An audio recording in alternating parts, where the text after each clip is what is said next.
Hi, guys, and welcome back to another episode of The Kevin Moore Show. Now, on today's show, I'm about to be joined by my guest, RJ Spina. Now, RJ overcome permanent chest down paralysis and severe chronic illness. Now, he joins me today to discuss his teachings and how he feels he can heal a whole range of illnesses and more. RJ, welcome to the show. Thanks for having me, Kevin. It's my pleasure. So, RJ, obviously, we're going to concentrate here on your journey, how you overcame paralysis, sickness, and disease. But every story's got a beginning. And what was the sort of beginning portion to your story that you think is important to people right now? Because obviously, we've got the March 2016 when you went through the changes that you went through. Do you think it's best to start from that perspective of what happened in 2016? We can give just the briefest context and then jump to that. Um, I think it's important to understand that maybe as a child, um, I would naturally, automatically, without effort, certainly without training, I would just leave my body. This was quite normal for me to do. I would wake up next to my body, sometimes on the ceiling, sometimes on the roof. And then I started to realize I would wake up in other realms, other dimensions, other realities. And I was able to interact with beings in all these kind of different situations in different realms. And one of the things that I used to say as a kid, which I thought was interesting, I used to say wherever it is that I went, I would actually say a mantra that I retain all information and wisdom contained within this realm. And this is something I would say as a little kid, which is odd. Obviously, it's maybe even odd to say even now when you sort of astral project or leave your body. So I also used to say as a kid, if I ever get sick, I'll just heal myself. So I think this is sort of an important context because what happened on April 23rd, 2016, I was permanently paralyzed from the chest down. I had sepsis. I was told I would only live another 48 hours. I was diagnosed with type 1 diabetes, Hashimoto's autoimmune disease, hypothyroidism, pancreatitis, thyroiditis, and I was diagnosed with something called autonomic dysreflexia, which is a life-threatening condition for a lot of quadriplegics and paraplegics who have an injury above T6 in their spine. And my concentrated injury was T7 and T8. So there was a host of challenges. My body was completely destroyed. It didn't work on any real level. I certainly couldn't feel it. But as sort of amazing as it is to say, when I had woken up from emergency life-saving surgery, I had literally and figuratively awakened into authentic cosmic consciousness. And the healing, Kevin, the only way I can really describe it most accurately is to say that it was a muscle memory. I literally remembered the metaphysics of how healing actually works. Because as a kid, I used to say, I'll just heal myself if I get sick, but I didn't have the specificities. And it obviously wasn't until it was needed. And once I had an intellect developed enough as an adult to sort of deconstruct what I was doing naturally as a kid, leaving my body and doing things like this. But it literally was the veil of that information had been lifted upon awakening from emergency surgery. And right there in the ICU, I was explaining to the nurse the actual specifics, the exercises, the protocols that I was going to do to put myself back together. And I was even more specific. I actually said in exactly 100 days, I'll walk. And I have a video on my website of me unparalyzing myself. And literally on the 100th day, I walked unassisted. So, what was the cause of all this then? There was sepsis, septic shock. No one really has, the doctors could not give me a specific, the doctors did their best, but this was sort of way, way outside. There's only 45 people that have ever had what I've had, the spinal abscess that I had on my spine that crushed it. I understand is that about 14 or 15 years ago, I had a burst appendix and I had it for a week. And believe it or not, didn't know it. I had severe pain, but I didn't know. I thought it was like food poisoning.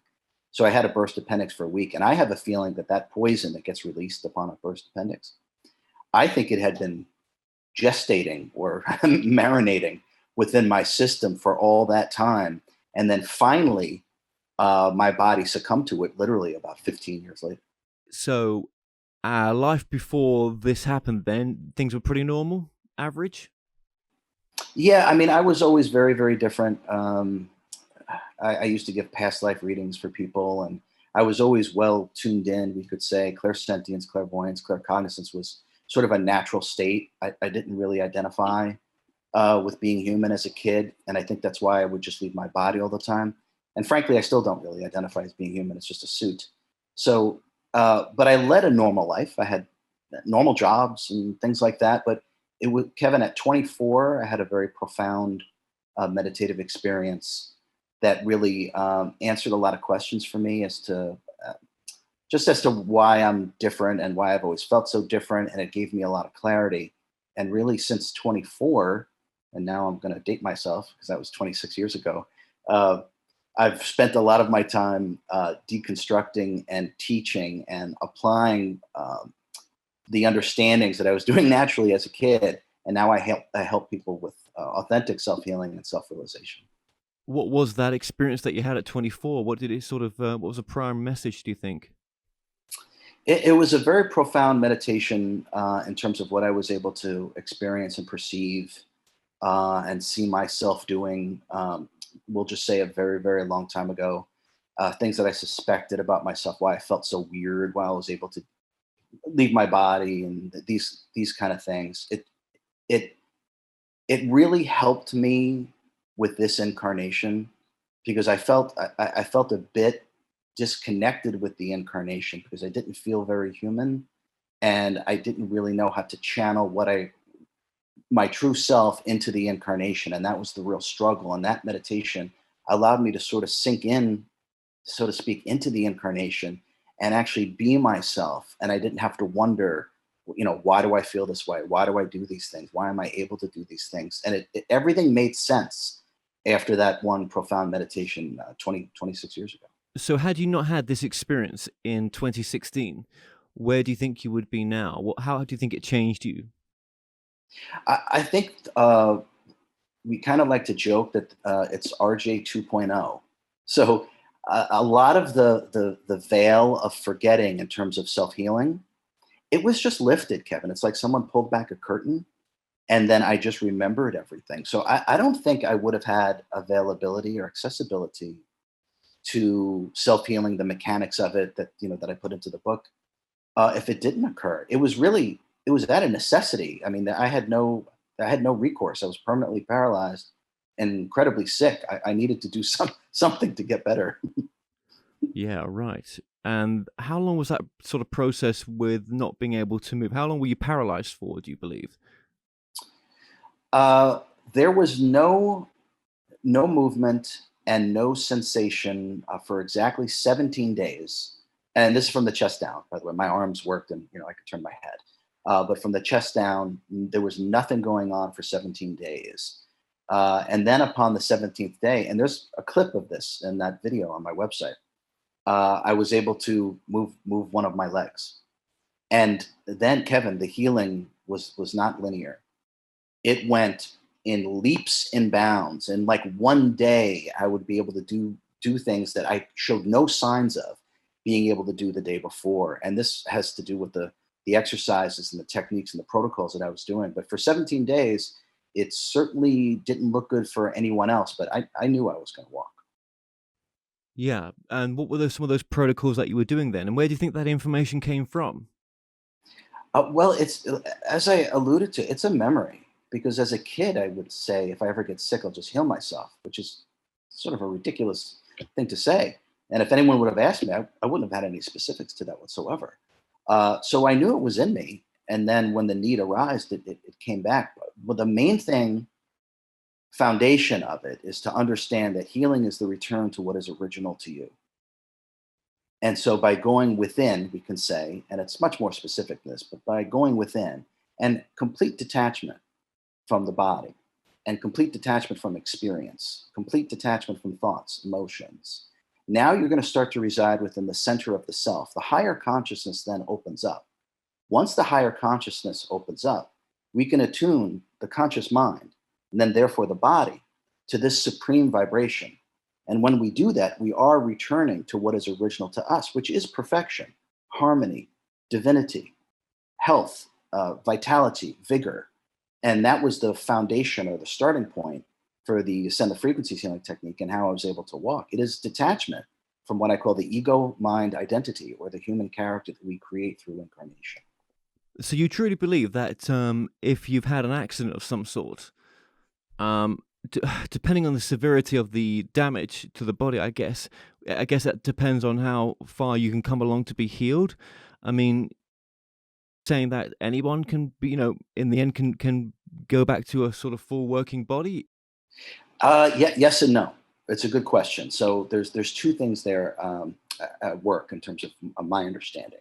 Is one is we sign up, or what we call part of our life plan. So all of us have signed up to experience certain things that we can only experience within physical reality, which is the point of coming here at all, is to experience physical reality, because we're not from here. We're a soul.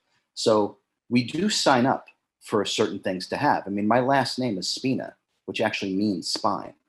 So these things are planned, and I'm able to access this life plan. So we give ourselves these challenges. We give ourselves the challenge of paralysis, of cancer, of heart disease. I mean, you name it. We actually, believe it or not, sign up for these things. And then within our life plan, I found that we've also signed up for what I'll call levels of healing.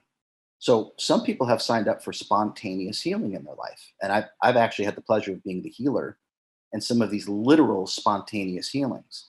And this can happen literally in seconds. Um, I've worked with people where they had fast healing, only took a couple of weeks or a month, and all of a sudden, what was horrific, totally gone.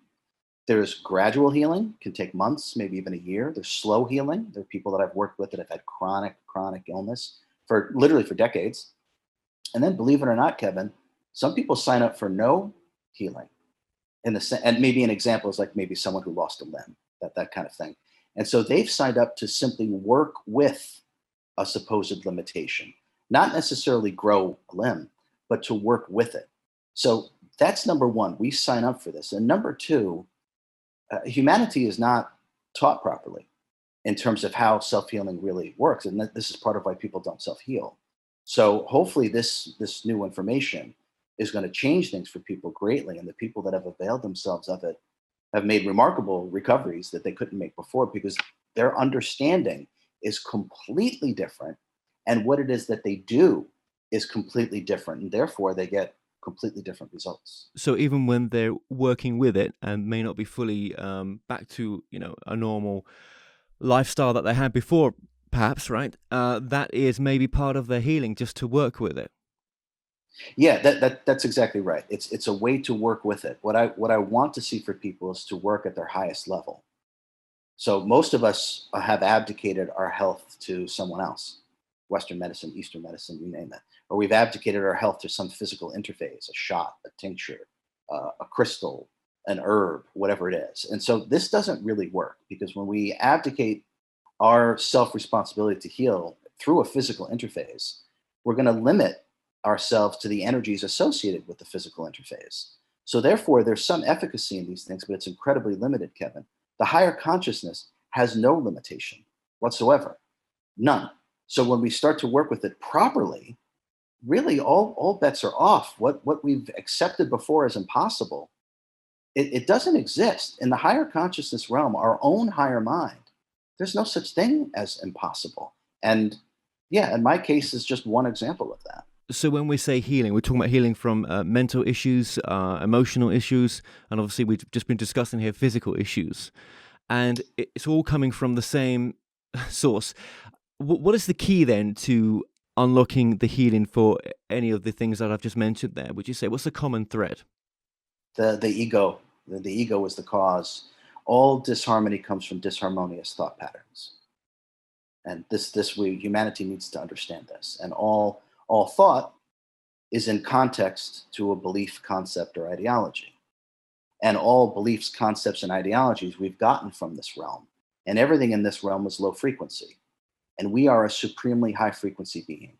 So by identifying with anything, beliefs, concepts, or ideologies, which leads us into thought, and I say that the ego mind identity is a limitation program that runs by thinking.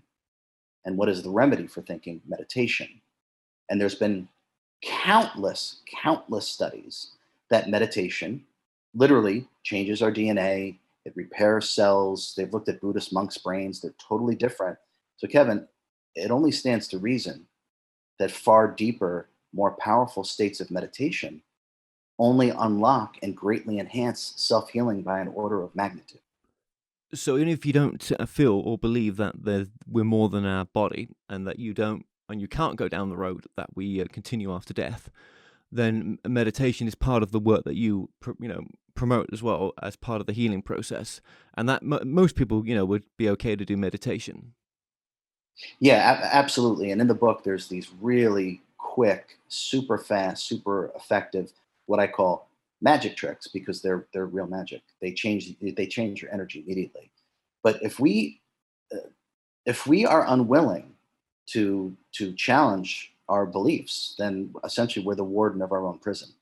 So we have to come to the table, so to speak, with a desire to get better and with an open mind. And those are the only two things that anybody needs to make incredible changes once they're taught properly. Do you believe someone with mental health issues, though, is able to think in that from that perspective of having wanting a desire to heal and to escape or to improve their life? I was going to say escape there, but that's probably not the right word. Yeah, absolutely. So anxiety, depression, if I mean, there's a massive mental health crisis going on this planet. Yeah, it breaks my heart. So, yeah, these teachings and protocols stop sort of the momentum going in the wrong direction, and the momentum that's going in the wrong direction is the thinking, and that's why I call the ego mind identity is a limitation program that runs by thinking. So when we stop the thinking, meditation, the energetic disharmony, the flow of that energy that's going in the wrong direction stops. So the first thing that we need to do is to stop we'll call it a negative flow. Now, once we stop the negative flow, now we can actually address it through the steps in the healing technique. And the type of illness, mental, emotional, physical, it doesn't matter because they're all aspects of the ego mind identity. So it's the ego mind identity that causes disease and sickness. The specificities of the disease and sickness doesn't really matter. What matters is that all problems belong to a person, and it's the person that actually has the problems. And when I say the person has the problem, I mean the ego mind identity, the character. And meditation allows you to transcend the human character. Yeah, because in your book, just tell us the title of your book is, RJ. Supercharged self healing. Yeah, in your book, you talk about you talk about a number of things in there. Your journey, the steps that to heal yourself. There's so many things in the book that you talk about. I think you also do a course as well that you're now offering. Yeah, there's going to be an online course and a mobile app that's going to be teaching everything in the book. And then I'm actually going to be including things that the publisher said that's way too controversial, RJ. You can't put that in there. So there's going to be an online course and a mobile app available before Christmas. Right. Okay. Um, how long was your healing process, do you think? I was able to unparalyze myself and walk unassisted in exactly 100 days. So I would say that I healed myself of permanent paralysis because I can walk, I can do everything normal. But I would say I resolved the type 1 diabetes, the Hashimoto's autoimmune disease, and the hypothyroidism. Now, those are two different words, and I use them importantly. So I say resolved in that I take no medication whatsoever, which is also supposed to be impossible for type 1 diabetic and all these kind of things. Now, I work with myself with tremendous self discipline, what I call eternal discipline. So if I do exactly the right thing every single day, I don't need any medication whatsoever. If I don't do exactly the right thing every single day, my blood sugar is going to start to go crazy. The Hashimoto starts to kick in. The thyroid starts to slow down, et cetera, et cetera, et cetera. So I have resolved those issues, but they remain in the sense that if I start completely disregarding what I'm supposed to do, those things will kick themselves right back up. As far as the paralysis, that's not coming back. So I walk, jog, and do everything normally. Yes, which is incredible. Have you had anyone that you've worked with since your paralysis that have sort of gone through something similar paralyzed in any sense, or what clients have you had? Yeah, there's a couple of people that have come to me with paralysis, and initially the first thing, I mean, this is sort of the easiest thing to share without going into detail. The first thing I showed them is one specific exercise within the send the frequencies healing technique. One gentleman had been paralyzed for 37 years, 36 years, something, quite a while, and I did one exercise with him, and it was half of one exercise, and there's seven. He said it was the first time he felt any tingling or any sensation down his leg since he had his motorcycle accident.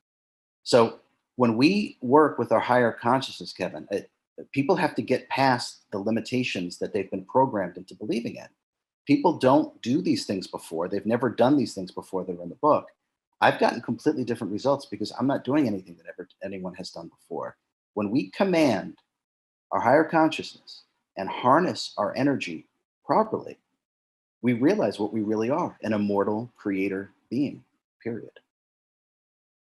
Right. So the first step to healing, then, the first step is To start to detach yourself from the ego mind identity. This is number one, because the ego mind identity is a limitation program that runs by thinking that is completely built from everything that we have identified ourselves with by being here, starting with the body. that's a difficult one. How do you do that? Because you're still RJ, I'm still Kevin, and I kind of like being Kevin sometimes.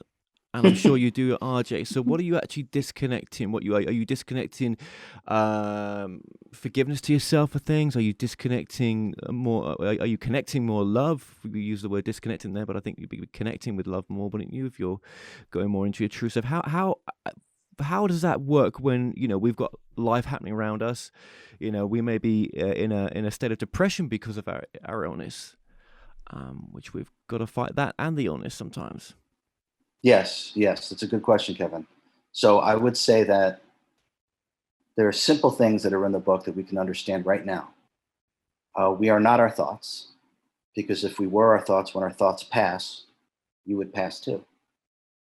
Okay, and here you and I remain. So we're clearly not any thought that we've ever had. The same goes for emotions. If we were our emotions, when our emotions pass, we would pass too. And yet here we remain. So we are not our thoughts and we are not our emotions. That's number one. We are certainly what animates this body because we are aware of what goes on with the body. We're the awareness of when something feels good or feels bad. So we can't actually be the body, or we wouldn't have the awareness of what is going on with the body. I certainly know this tangibly because my body was destroyed and I couldn't feel it and it didn't work. But yet, what I really am was inside that body because my higher mind had completely opened up. It's obvious that we're not the body either because we animate it and we get to enjoy it and we're aware of the sensations. Now, take this one step deeper, Kevin. If we're not the body, then we're not the experiences the body has either. So let's just look at that for just 1 second. We're not our thoughts, we're not our feelings, we're not the body, and we're not the experiences the body has. This is the beginning understanding of what we really are. You can use the word soul, energy, I don't care. This is the beginning understanding. This is the foundation of starting to work with yourself properly because we're not the suit, we're not our thoughts, we're not our emotions, and we're not the experiences. We are none of these things. And when you start to work with the truth, then everything becomes unlimited again because you're back to what you really are, an unlimited creator being. So this Kevin is the foundation of understanding that you're not the human condition. You're not your thoughts. You're not your feelings. You're not the body. You're not the bodily experiences. The suffering, Kevin, comes from identifying with these things, by believing that you are these things. And you're not because they come and go. And so as we start to let these things come and go, the natural flow starts that things don't get embedded within our body of energy or our physical body. And now this level of a detachment starts to happen. And as we detach, our energy comes back to us and anxiety and depression starts to disappear. Because the reason why we have these imbalances is because our energies are attached to a person, a situation, or an event. And when your energy is attached to someone or something, you're no longer in control of your life. Whatever your energy that is attached to, whatever happens with that thing, that's what you experience. This is a loss of control of the self. This is where loss comes from. This is where depression comes from. This is where anxiety comes from. Sure, but if you've got a poorly body and it's hurting you, and you've got to Yes. live with that pain, which I'm sure you did as well, that's very difficult to detach from. Do you know? It's just very difficult to live with that pain. I know we do live with that pain a lot, but I mean, how did you cope with that? Yeah, that's a good question, and I do have to share that I experienced levels of pain that I honestly I really didn't know existed. It was quite extraordinary how painful the whole process was. Being completely conscious of your spine being crushed from an infection was extraordinarily painful, and then actually, believe it or not, the process of reigniting my spine and my entire nervous system and electrical system to bring life and electric current, just make no mistake, that's exactly what I did, to bring it back, almost like repair the train tracks so the energy could well. That was incredibly painful as well. There's really no words to describe how much that hurt. So that being said, I had to learn a way to deal with tremendous pain and transcend it, conquer it. So one of the things that I did, number one, is I'm tangibly aware that I'm not my body. So I just recognized that the body was going through sensations. That's all. I didn't identify with the sensation, tremendous pain. But there's a difference between pain and suffering. We're all going to experience pain. The suffering is the identification with it. So that's very important to understand. And the second thing that I did is I would never resist when pain shot, when I would get a massive jolt of pain, I didn't tense up. Okay, when you tense up, you're actually causing resistance, and that actually increases the pain. Our reflex, Kevin, as we all know, our reflex is to tense up. Something hurts, we kind of brace. I had to train my mind when I got that pain. I would literally relax, and I would say, "Oh, my body is starting to freak out." And then what I would do is I would imagine myself, my body, as completely hollow, like a balloon, nothing in it, no bones, no blood, no cartilage, nothing. And then I would imagine what it feels like to be completely hollow. Now, if you can visualize it and imagine what it feels like to be completely hollow, there's kind of no way for you to be in pain. Just try this. Just try it. Watch what happens in terms of your level of pain. It's amazing because the mind, whatever reality we create for the mind, the body has the tangible experience of that. So if you create an expansive, unlimited sort of state or reality for yourself, your body has to then have that experience as well. And very briefly, thank you for that. Very briefly, how would you summarize then? Where does sickness and ill health come from? Then, what is the sort of core or commonality between everyone's illness? The ego mind identity. Always. Always. I like to say that the ego mind identity is it's all ice cream, it's just different flavors, depending upon your identifications. When we say I'm a this, I'm a that, or we give ourselves a role. I'm a dad, I'm a mom, I'm a this.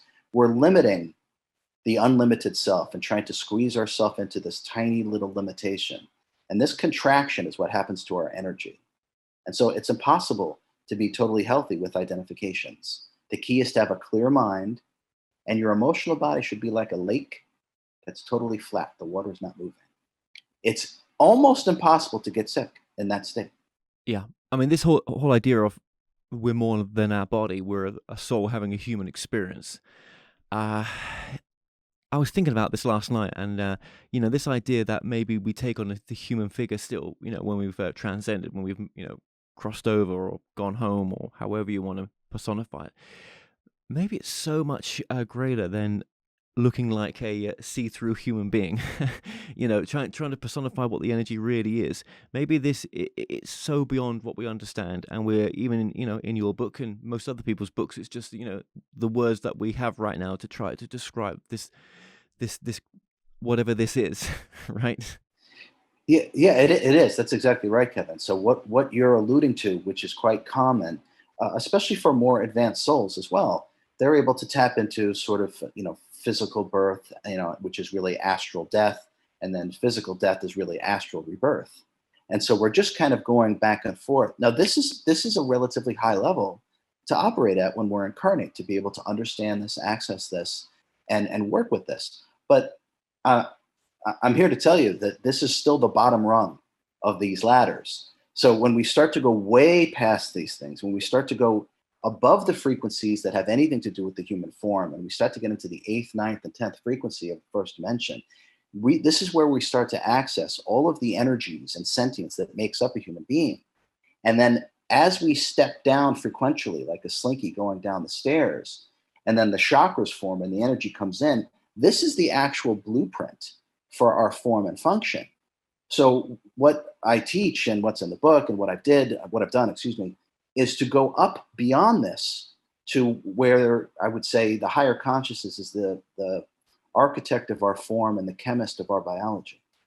So when you access that etch-a-sketch realm, we're way past astral, we're way past all this kind of stuff. And this is why this profound state of total transmutation can take place.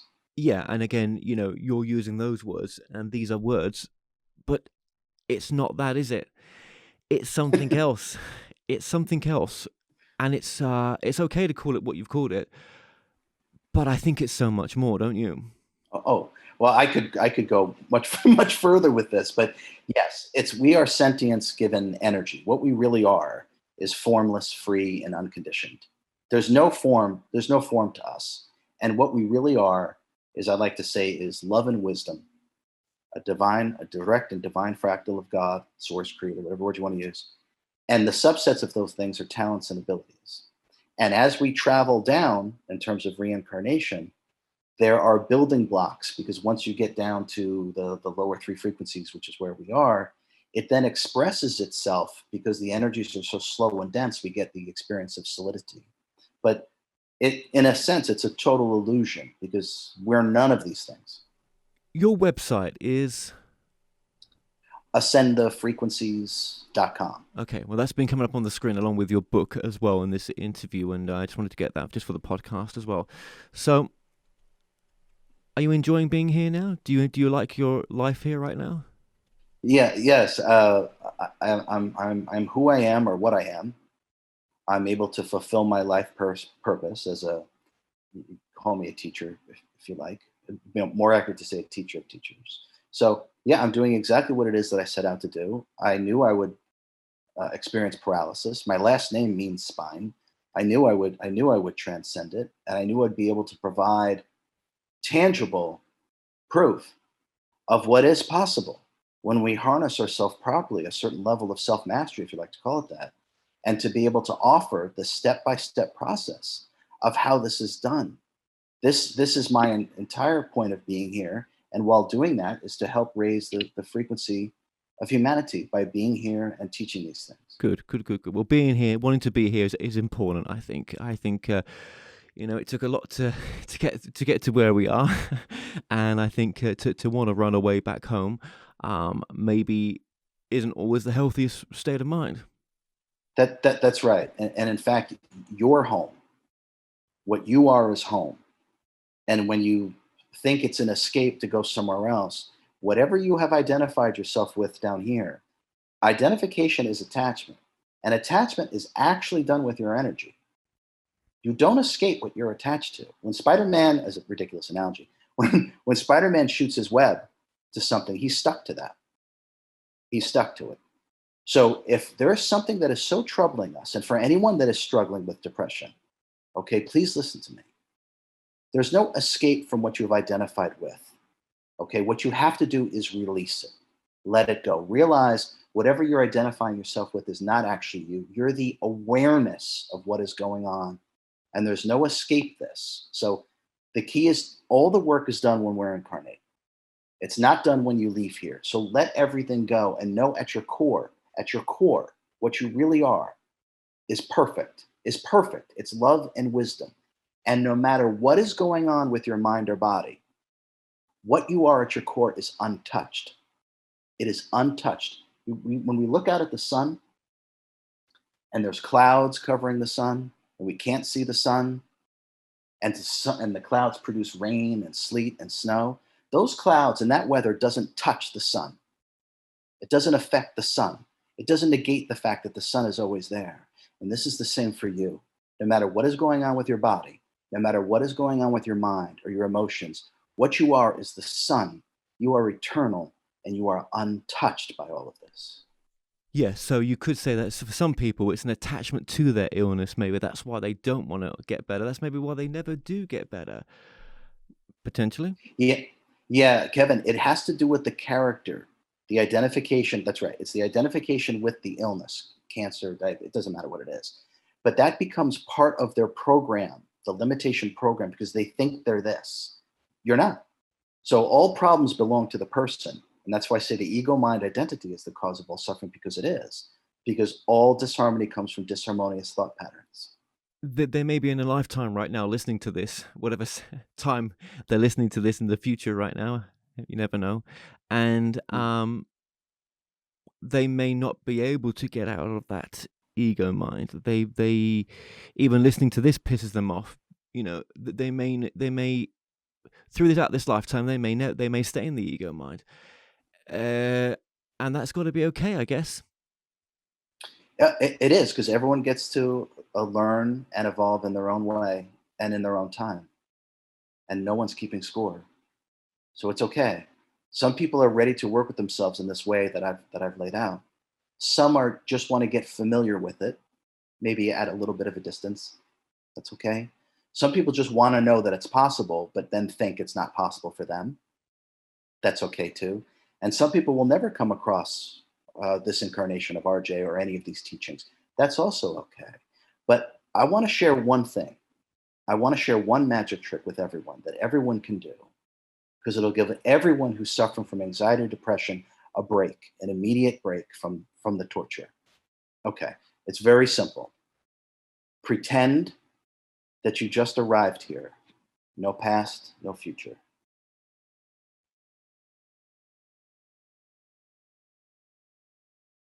You cannot think and you cannot emote without a past or future. You are automatically catapulted into the present moment. And when you are catapulted into the present moment, the real you is online, not the conditioning. So this is just one thing we can do in a second that drops and metaphysically what happens, Kevin, the energy drops down. And I know our physical eyes don't see this, but the higher mind can see these things. The energy drops down out of your mental body, and then the energy drops down out of your emotional body. And now there's no way to be anxious or depressed. Okay, thank you for that. And there's a number of other magic tricks in the book as well. And we haven't got time to go into everything, but I think that we're trying to hit on what's important right now with the time that you've got as well. Okay, so rather than saying I'm paralyzed, let's just go to an extreme. How does someone create space between the issue of the body and the space they want to create? Great question. So detachment, right? Detaching from identification with the body. Now, I made it, as strange as it sounds, I made it easy for myself. I couldn't feel my body, and it didn't work. So obviously I'm not my body, right? I was what was inside it. It was obvious. I mean, there's no way to deny that. My body didn't work and I couldn't feel it, but yet I was literally experiencing cosmic consciousness. So obviously I'm not my body. And none of us are. It's a temporary suit, just like you're not your car. When you get in your car, you don't think you're your car. When the soul wants to go somewhere, it needs a vehicle. So this is the vehicle. A human being is a vehicle. That's all it is. So detachment, we have to start with detachment. And one way to start with detachment is to do some of those magic tricks that take 2 seconds.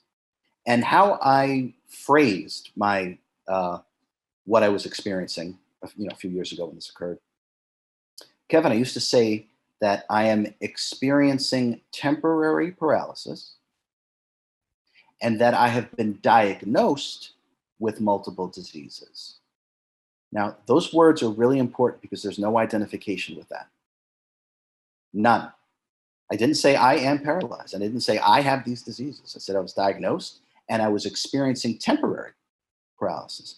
I kept everything light, everything, because when things are light, it's easy to transcend them. When things are heavy, you're making it harder on yourself. So that's very important to understand. And the same then, I guess, with cancer. Let's just go to another extreme. Yeah. Yeah. I'm working with several people that have been diagnosed with cancer. I'm working with someone who was on dialysis, and I guess it's end stage kidney disease, I believe. Yeah. So this person was getting dialysis 5 days a week, just not Saturday and Sunday, for 4 or 5 hours a day. This person now hasn't had dialysis in 46 days. Okay. Her doctors and her nurses are like, I've never seen anything like this. I don't know whatever you're doing, keep doing it. Kevin, when we have a different understanding of things, and then we then apply different exercises and protocols, we get different results.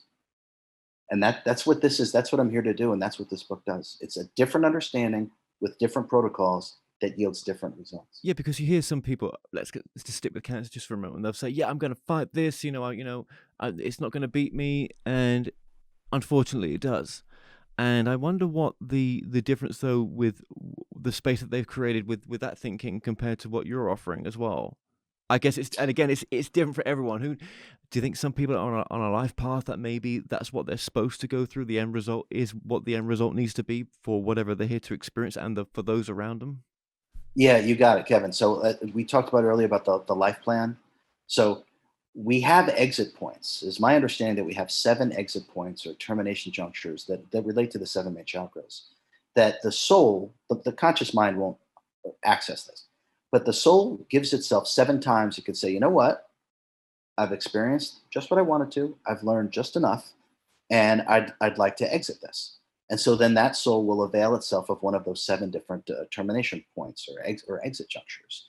So some people, they get cancer and they're like, the soul. Remember, the ego mind identity cannot access this.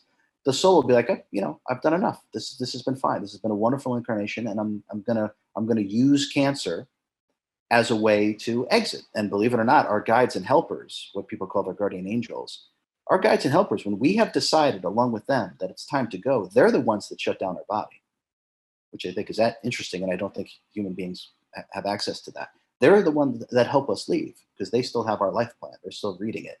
And we're down here clueless. So it's just a matter of if we signed up as a possible exit point, and if we decide to avail ourselves of that. And the other aspect is that we have been so horribly miseducated on how metaphysics actually work that people haven't been given the opportunity to avail themselves of higher understanding and higher consciousness teachings and protocols in order to maybe say, I don't need to take this. I don't need to take advantage of this exit point. I'm going to work on myself. I'm going to heal myself, and I'm going to continue with this incarnation. And that's one of the things that I feel an awesome sense of responsibility to be able to bring these teachings and understandings to people so they can avail themselves of what actually works in a way that is currently not being taught. Well, I guess then that when you had this illness, that was one of your exit points. Yeah, it's very interesting. I don't think it was actually one of my exit points because I've looked into this. It was the challenge to fully awaken, if you want to call it that. I needed to give myself this. In this incarnation, RJ needed to, and like I said, my last name is Spina, which means spine. I needed to give myself a great challenge. Right. So even if And even if you wanted yeah, out, there was no way out. You had to see it through. Yeah. Right. no, I had to wake up to the healing. I had to wake up the muscle memory. So I gave myself I gave myself a worthy challenge, which I accepted wholeheartedly. And I just simply embraced it. As crazy as it sounds, I never had one thought that I wouldn't walk, not one, because I remembered how to do it. And all I did was dedicate myself completely and utterly. And I have to share this about because we talked about pain. During the first 100 days, I got discharged roughly after 2 months, give or take. Maybe it was 7 weeks or 9 weeks. But I was home and still in a wheelchair for the first maybe 30 or 45 days before I could walk on my own. But I was putting myself through. I was really putting my body through what it needed to go through to rekindle the energy. And like I said, it was incredibly painful. I would fall all the time. There was a lot that went into this. And I had a Chinese medicine expert who was my only guest in the hospital, and he wrote the forward for the book. And he would come see me. Well, he witnessed the healing, and so he said, "I have to write this because no one, you know." But that's why I videotaped it too. So, but the point is that when I was really having a hard time with the body, there was tremendous pain. He told me, he said, "RJ, if you continue with the way that you're pushing yourself to walk again," he goes, "you're going to snap your entire rib cage because it's so brittle from the sepsis and everything. You're going to snap your whole rib cage if you keep doing this." And my answer was, "I'm willing to break everything to put it back together correctly." So I offer that up so everyone can understand the true mindset of total victory. That's sometimes what it takes. And I just want everyone to know that sometimes that is what it takes. Would you say then that you just know when maybe you've had an exit point? You know, well, that was a close scrape. You know, how did I get out of that one? Or have I just chosen just to stay here right now? Did I make that choice? I mean, maybe we do make the choice as well. I mean, we We, Kevin, yeah, you're right. And it's very, and it's sometimes it's quite quiet and subtle, just like that. We kind of get that, we'll call it a gut feeling, or whatever word you want to use. Absolutely. 100%. If, by the way, if all our energy is in our mind, we're never going to have access to any of the stuff that I'm talking about, or our higher functionalities, our clairsentience, our clairvoyance, our claircognizance, all the clairs, so to speak. Your energy is in your head. The only thing you can experience is thought. So this is why it's so important to be able to work with our energy, because you'll start to get your intuition. And just what you said, Kevin, we'll start to know. It's like, whoa, that that could have been an exit. And I'm really not ready to go. There's more I need to experience in this life. It is very possible to be this connected to ourselves in a deep way, and this is how we start to leave behind and transcend the human condition. and again, I think in your work as well, you talk about well, you tell me. I think it's in your work, working with the energy as well to intentionally as well to create the life that you want. Yeah, absolutely. The teachings in the book are obviously centered around self healing and self realization, because they're very similar. Not the same thing, but they're similar. But all of the teachings and protocols and understandings are can be applied to everything.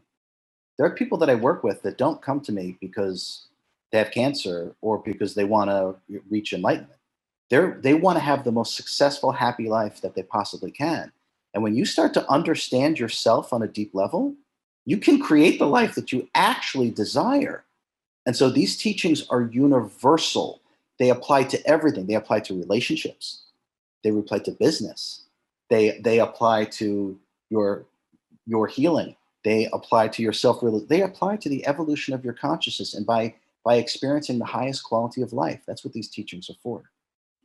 Yes, and one thing I've always thought, and I know that you probably touched on this maybe in your work, you know, that the cells in your body maybe or seem to be intelligent, that they respond to certain thought patterns as well, maybe.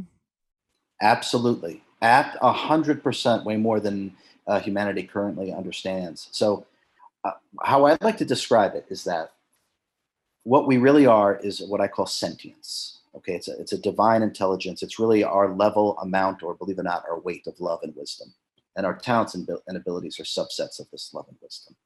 Okay, it is the sentience, the direct self, the true self, sends the information to your RNA, and the RNA then gives the marching orders to the DNA, the cells, and the proteins. So when you're working with yourself deeply, you could say from a deep state of meditation, you are actually reprogramming yourself at the deepest possible levels. And make no mistake about this, because this is exactly what I did with myself. My spine, there's an MRI of it in the video. You can see it. It's crushed, it's finished, it's done. There's no way I should be walking. It's quote unquote impossible. No, it isn't. Metaphysics is the answer. When you get deeply in touch with yourself, you send the directive to your RNA. The RNA sends the directive to the DNA, and the DNA then tells the cells and proteins what to do. That's how it actually works. And I believe there's some sort of freebies on your website as well if people sign up for them. Yes, please. There's some of these, what I call real magic tricks. Just go to ascendthefrequencies.com and you can download a free guide to a bunch of these magic tricks that instantly stop your thinking and your emoting and bring you a sense of peace that you can do anywhere, anytime. And finally, RJ, what would you say is the most important message of your work right now? I want everyone to give themselves permission to heal. Give yourself permission to heal. Don't ask for it from your doctor or your wife or your husband or your Chinese medicine expert or anybody. Give yourself permission to heal. It is our divine right. It is our destiny. It is inevitable that everyone starts working with themselves in this way. Start now. Give yourself permission to heal. And then avail yourself of teachings that are currently not understood in this realm and watch what happens. Well, RJ, I just want to say thank you very, very much for coming on, and I appreciate the message that you had to give. Thank you. Thank you for having me, Kevin. It's my pleasure. Thank you.